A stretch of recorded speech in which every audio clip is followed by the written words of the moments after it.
Assalamualaikum warahmatullahi wabarakatuh. Perkenalkan kami dari kelompok 4 yang beranggotakan Asyam Fauzan, Indah Nurul Aprilia, Wahdania, dan saya sendiri Muhammad Asnanasari. Melalui video ini kami akan mempresentasikan tentang kepuasan kerja. Baik, untuk materi pertama yaitu pengertian kepuasan kerja.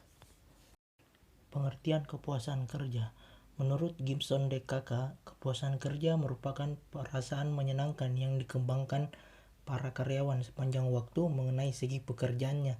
Sikap itu berasal dari persepsi karyawan tentang pekerjaannya. Kepuasan kerja berpangkal dari berbagai aspek kerja seperti upah, kesempatan promosi, dan rekan kerja. Sedangkan menurut Robbins mengemukakan bahwa kepuasan kerja adalah sebagai suatu sikap umum seorang individu terhadap pekerjaannya. Pekerjaan menuntut interaksi dengan rekan sekerja dan atasan, mengikuti aturan dan kebijakan organisasi, memenuhi standar kerja, hidup pada kondisi yang sering kurang dari ideal, dan hal serupa lainnya. Ini berarti penilaian seorang pegawai terhadap puas atau tidak puasnya dia terhadap pekerjaan merupakan penjumlahan yang rumit dari sejumlah unsur pekerjaan yang diskrit, terbedakan dan terpisahkan satu sama lain. Baik, selanjutnya sumber-sumber kepuasan kerja. Ada beberapa sumber-sumber kepuasan kerja. Yang pertama adalah tantangan pekerjaan. Menurut Locke, dalam Lendi tahun 1999, pekerjaan yang memberikan tantangan secara mental membuat individu merasa puas menjalankan pekerjaannya. Yang kedua, tuntutan pekerjaan secara fisik. Pekerjaan yang melelahkan akan membuat karyawan merasa tidak puas.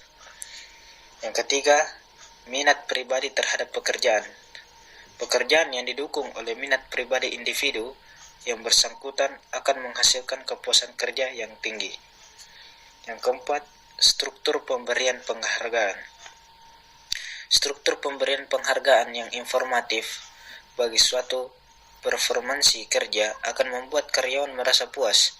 Artinya pemberian penghargaan terhadap karyawan dilakukan dengan sistem yang transparan sesuai dengan performansi kerja karyawan yang bersangkutan. Yang kelima, kondisi fisik lingkungan pekerjaan. Kepuasan akan tercipta tergantung dari kesesuaian antara kondisi pekerjaan dengan kebutuhan fisik seseorang. Yang keenam, kondisi kerja yang memfasilitasi pemenuhan tujuan karyawan. Kondisi kerja yang mampu memenuhi atau memfasilitasi pemenuhan tujuan karyawan akan menciptakan perasaan puas pada karyawan yang bersangkutan. Materi selanjutnya itu komponen kepuasan kerja. Locke membedakan kepuasan kerja dari segi moral dan keterlibatan kerja.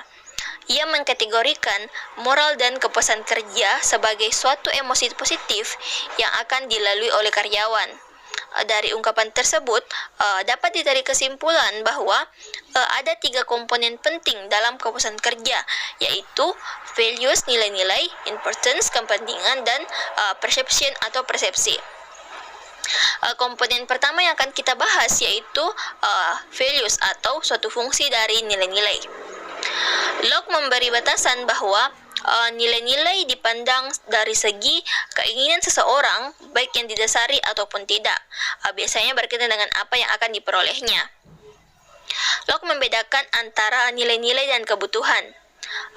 Ia mengatakan bahwa kebutuhan adalah suatu tujuan yang disyaratkan paling dasar untuk dipenuhi oleh tubuh manusia guna mempertahankan hidupnya, seperti kebutuhan akan oksigen dan air. Sedangkan nilai-nilai di sisi lain disebut sebagai kebutuhan pokok yang disyaratkan yang ada dalam pikiran seseorang. Nilai-nilai yang dikemukakan oleh Locke merupakan suatu kebutuhan yang tinggi seperti kebutuhan akan penghargaan, aktualisasi diri, dan pertumbuhan. Komponen kedua dari kepuasan kerja yaitu importance atau kepentingan. Orang tidak hanya membedakan nilai-nilai yang mereka pegang, tetapi kepentingan mereka dalam menempatkan nilai-nilai tersebut. dan perbedaan tersebut secara kritis dapat menentukan tingkat kepuasan kerja mereka. Seseorang bisa mempunyai nilai keamanan kerja di atas dari yang lain. Komponen ketiga yaitu persepsi. Kepuasan didasarkan pada persepsi individu terhadap situasi saat ini dan nilai-nilai individu. Ketika individu tidak mempersepsi, maka individu harus melihat bahwa situasi yang sebenarnya untuk dipahami sebagai reaksi pribadi. Itu menurut Sutarto Wijono. Selanjutnya, faktor-faktor yang mempengaruhi kemampuan kerja. Yang pertama, ada gaji atau upah. Jumlah yang diterima dan keadaan yang disarankan dari upah atau gaji. Upah atau gaji adalah imbalan yang diterima seseorang dan organisasi atas jasa yang diberikannya, baik berupa waktu, tenaga, keahlian, atau keterampilan. Gaji atau upah memerankan peranan yang sangat berarti sebagai penentu dari kepuasan kerja.